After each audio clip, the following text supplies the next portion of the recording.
परिणमति chain दब्बम तत्कालम तम्मयति पन्नतम तम्मा धम्म परिणतो आदा धम्मो मुड़ेय। इसलिए तम्मा धम्म परिणतो आदा धम्मो मुड़े दब्बो, धर्म ध्यान से परिणत आत्मा धर्म ध्यान युक्त कहा गया है।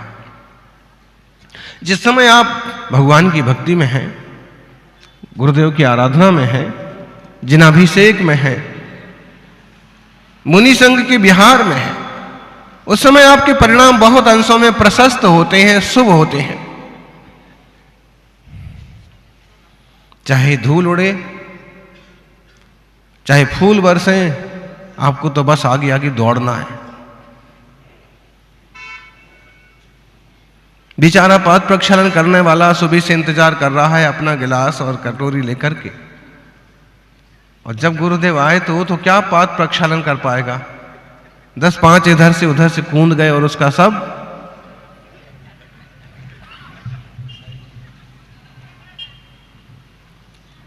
आहारचर्या में भी जिनने भक्ति भाव से पड़गाहन की तैयारी की है, कई बार वो बेचारे पीछे रह जाते हैं। मंदिर का पंछा पहन करके इधर उधर के लोग, ऐसा नहीं होना चाहिए। इसमें शुभोपयोग तो है, लेकिन इसमें बहुत मंदता है। आप दूसरे की चीजों से, आप दूसरे के तरीकों से आप पुण्य कमा लेना चाहते हैं। अगर आपके तीव्र परिणाम है प्रशस्त, तो आप खुद करेंगे ना, मैं खुद करूंगा, मेरे द्वार पर पड़गाहन करूंगा, मैं रोज अभिषेक करूंगा। प्रशस्त परिणाम, निर्मल परिणाम, शुभ मन वचन का, ऐसे शुभ का आश्रय होता है, पुण्य का आश्रय होता है, और अशुभ मन वचन का ऐसे अशुभ का आश्रय होता है, पाप का आश्रय होता है। और शुभ और अशुभ की धारा से कोई जीव ऊपर उठे तो फिर शुद्धात्मा का अनुभव होता है, सच्चा धर्म होता है, धर्म ध्यान।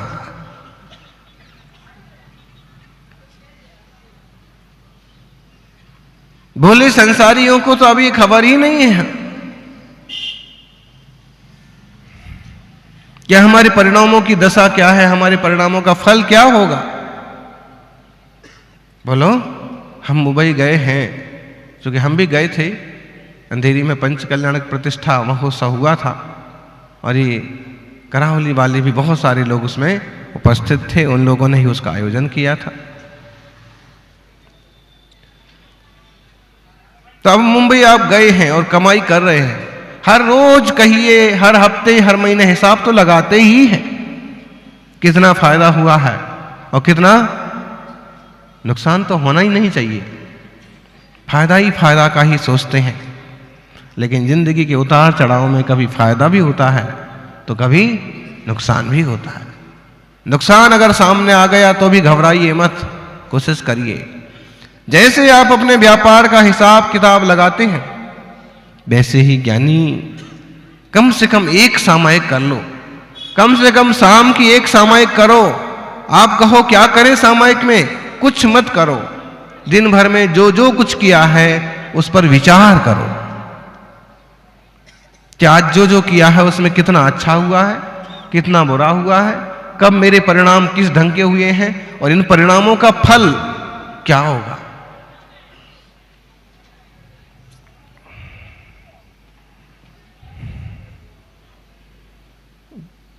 एक बहुत प्रसिद्ध कथानक है,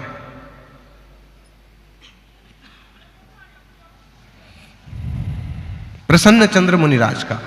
दूसरा नाम भी आता है उनका धर्म रुचि अथवा श्वेत वाहन। प्रसन्न चंद्र मुनि हैं, वो बहुत बड़े राजा रहे हैं, सम्राट रहे हैं, और अब सब कुछ छोड़ करके मुनि बन के आत्मशुद्धि के लिए तप कर रहे हैं, साधना कर रहे हैं। गृहस्थी के जंजाल में रह करके आपकी शुद्धि नहीं हो सकती,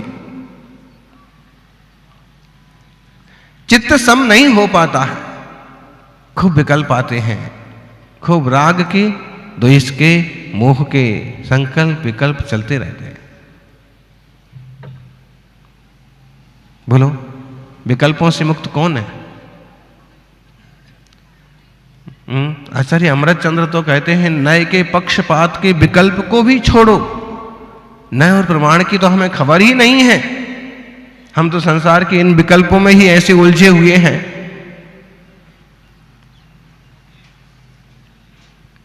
समझ में आ रहा है? देखो ज्ञानी,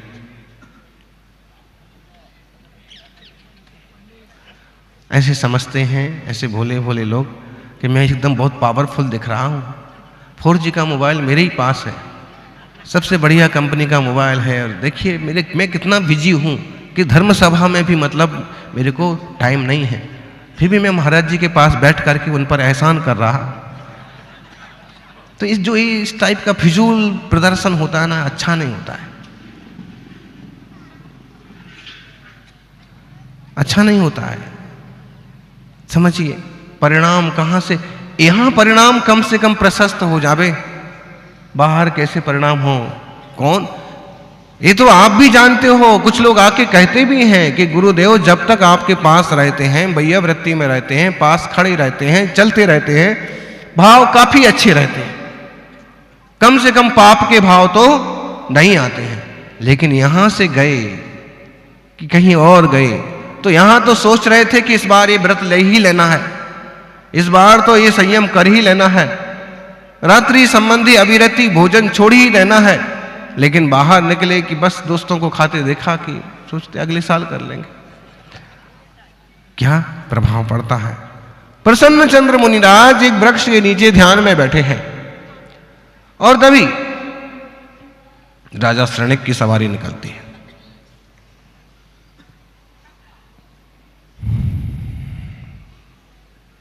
आगे आगे व्यवस्था बनाने के हिसाब से कुछ सिपाही गए हैं, और सिपाहियों ने उन मुनि को देखा तो एक सिपाही ने बड़ी प्रशंसा की कि देखो देखो कितने शांत हैं मुनि महाराज, एक वृक्ष के नीचे बैठे हैं, कितने आत्मलीन हैं। दूसरे सिपाही ने प्रशंसा सुनी, सब लोग प्रशंसा करें कोई जरूरी नहीं है। आपने देखा होगा मंदिर में तीर्थों पर ढेरों स्टिकर लगे होते हैं, लेकिन आपको एक आध साबुत स्टिकर मिले, बताइए? क्योंकि एक अगर कोई लगाने वाला आता है तो कोई दूसरा फाड़ने वाला भी, जो तुम्हें पसंद कर रहा है वो तुम्हारा फोटो सम्मेद शिखर तक में लगा आवे, और जो पसंद नहीं कर रहा है वो तुम्हारे मंदिर से उठा करके कचरे में फेंक दे। संसार तो ऐसे ही चलता है। इसलिए बहुत प्रदर्शन में मत पड़िए, आत्मदर्शन की तरफ बढ़िए। मुनिराज की प्रशंसा की एक सिपाही ने, तो दूसरा बोल पड़ा, तुमने तो अभी इनका ध्यान देख करके कह दिया कि ये बहुत अच्छे हैं, लेकिन तुम्हें पता है कि ये तो पाप तब कर रहे हैं, पाप पहले से से रहा नहीं गए, कैसे पाप, तब भी कोई पाप होता है?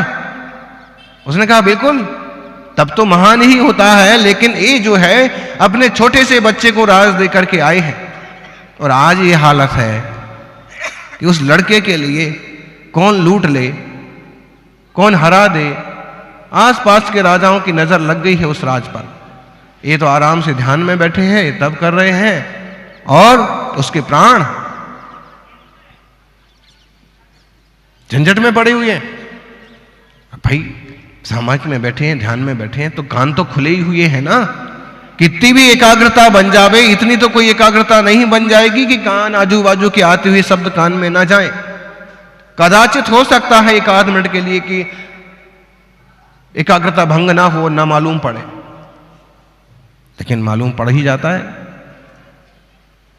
वो आवाज उनने सुनी, बात सुनते ही, और उनके परिणाम जो अभी एकदम धर्म में लीन थे, वीतराग भाव के थे, वे सब उल्टे सुलटे हो गए। हमारे मंत्रियों ने भी हमारे बेटे का घात कराने की तैयारी कर ली है। आसपास के राजा उसे खत्म करने के लिए तैयार हैं। क्या होगा छोटे बच्चे का?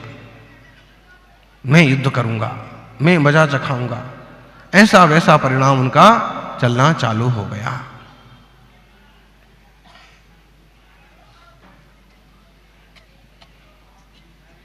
भाव बदलते देर नहीं लगती है।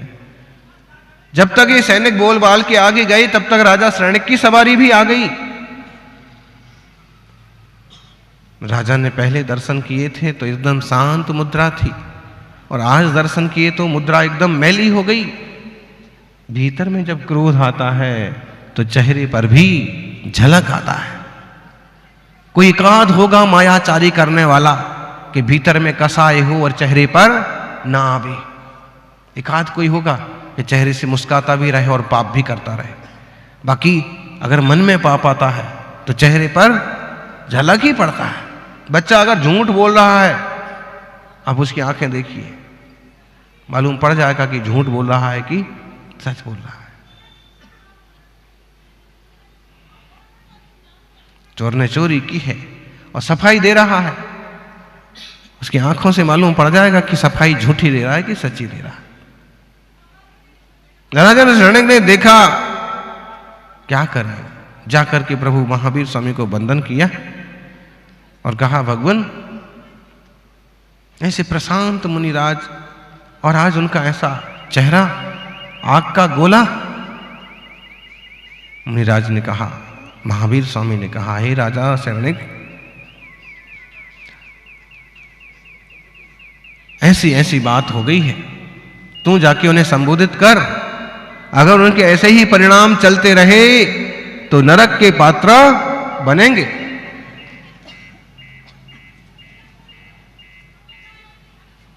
महाराज के पास जाकर के शरणिक ने वंदन किया, नमन किया और कहा, भगवान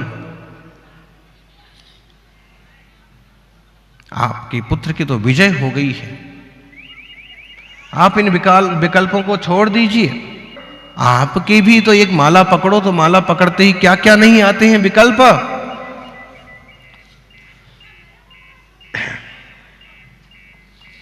ध्यान में कहां तक पहुंच गए, युद्ध के मैदान में पहुंच गए हैं। चक्रव्यूह की रचना हो गई है, बड़ी सारी सेना साथ में है, सामने के योद्धाओं से युद्ध चल रहा है और इतना जबरदस्त युद्ध हुआ कि सारे हथियार खत्म हो गए। सामने वाले राजा को मारने के लिए केवल एक तीर की जरूरत है, लेकिन वो तीर भी नहीं है। तभी उनका अपना हाथ सिर पर गया कि मैं अपना मुकुट उतार करके इसको मार दूंगा, ये खत्म हो जाएगा। और जैसे ही सिर पर हाथ गया तो कोई मुकुट तो नहीं था कि इस लौंच वाला सिर जरूर था। जैसे ही वहां हाथ गया तुरंत परिणाम बदल गए कि मैं तो मुनि हूं। मुनि के ऐसे भाव। ज्ञानी मुनि राजों के भाव भी ऊंचे नीचे हो सकते हैं, आप संसारी जनों की तो फिर कहना ही क्या। देवशास्त्र गुरु का सानिध्य अपने भावों को संभालने के लिए बहुत महत्वपूर्ण टॉनिक है, इसलिए इसका सदुपयोग करते रहिए। जैसे परिणाम रहेंगे वैसी परिणति होगी, जैसी परिणति होगी वैसी गति होगी। इंसान को जानवर बनते देर लगती है, बोलो क्या नहीं। इंसान अगर त्रियंच पर्याय का आश्रय बंद कर ले, आयु मनुष्य की पूरी हो, तो उसे जानवर बनने में कोई देर नहीं लगती। तुरंत अमुक पर्याय में अमुक जीव के गर्भ में पहुंचेगा, जन्म लेगा। और मनुष्य मर करके स्वर्गवासी होते, देव होते भी देर नहीं लगती है। पाप करने वालों को नरक जाने में भी देर नहीं लगती है। समझाओ दुनिया के लोगों को कि परिणामों को सुधारो। केवल धन पैसा रुपए के पीछे अपने भावों को आग मत लगाओ। संसारी हो, गृहस्थी का चलना जरूरी है, लेकिन उसमें भी एक तरह की ईमानदारी, एक तरह की सात्विकता होना चाहिए। उन्हें तो निमित्त मिल गए, मुनिराज को तो निमित्त मिल गए परिणाम सुधारने वाले, और आपको निमित्त मिले कि नहीं मिले इसकी क्या गारंटी। और मिल भी गए और आप उसका उपयोग कर पा रहे हैं, नहीं कर पा रहे हैं, इसका भी क्या निश्चय है। आप बैठे हैं सब, लेकिन गांव में और भी तो लोग हैं, भी तो नहीं बैठे यहां। ऐसे भी लोग हैं, यहां बैठे हैं लेकिन चले गए हैं। उनको तो मिल गया संबोधन कि हे मुनिराज, अपने परिणाम सुधारो, संसार की चीजें सब संसार में रह जाती हैं, अपने भावों की गति मत बिगाड़ो। हमें कौन संबोधित करने वाला मिलेगा? और हमें भी संबोधित करने वाला मिलेगा। जुड़े रहिए धर्म ध्यान से।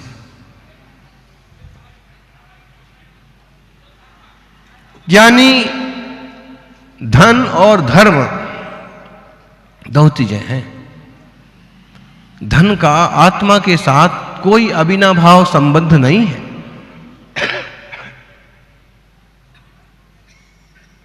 अविनाभाव संबंध मतलब जैसे पानी है, पानी का स्वभाव क्या है?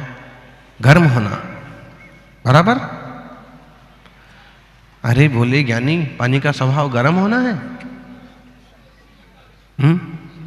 पानी का स्वभाव तो शीतलता है, भला हम उसको आग लगा करके गर्म कर लें। उसका अविनाभाव संबंध है शीतलता का और पानी का। जीव का स्वभाव क्या है? ज्ञान, दर्शन, चैतन्य। जीव, आत्मा और ज्ञान, इसका अविनाभाव संबंध है, एक दूसरे के बिना नहीं होते हैं।